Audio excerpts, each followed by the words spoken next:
Thank you, Manuel. I'm glad some of you decided to stick around finally. I'm actually from Atlanta, Georgia. Yeah, give yourself a hand. Thank you. Yeah.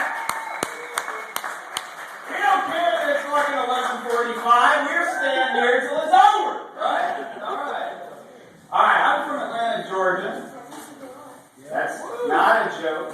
All right, that's not part of this. No, I'm actually here this weekend. It's my cousin's wedding tomorrow. Y'all can applaud that, all right? My other cousin is actually right over here with her husband. So, basically, in Georgia lingo, that means I'm 0 for 2. Just to let you know. Oh. Can't believe you got that. All right.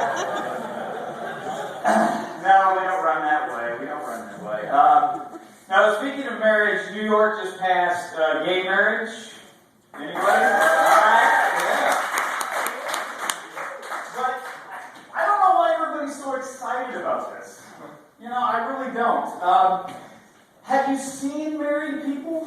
You know, I mean, that's really what you want? You know, these deluded, festering lives chained to the memory of lost dreams. I can see how you could want that. Yeah.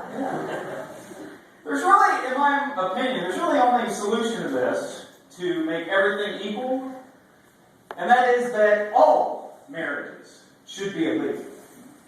Then we don't have to worry about it. All right, here we go. I'll be running for office next week. I don't know. Now, Fox News. Any Fox News fans?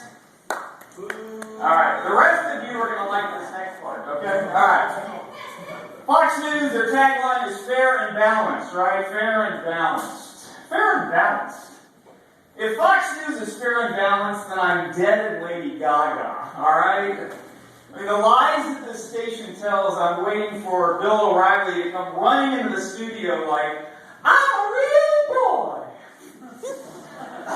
Yeah, pretty bad. I won't give them the Fox part, though. I can give them that. They have some hookers on there, right? You know? What's her name? Hannity. Yeah, that's one of them. Yeah. Pretty bad. I've been doing a lot of traveling recently. I was in Indianapolis, late for a flight, and the woman next to me had the brilliant idea to put her 3-year-old child in the seat next to me as I'm waiting for my plane. And this kid's jumping up and down, and no, let's get on the plane, it's on the plane. There is no fucking plane, all right? And as I'm sitting here in the seat, I realized 3 things. Number 1, I realized why Casey Anthony took her kid out. Number 1.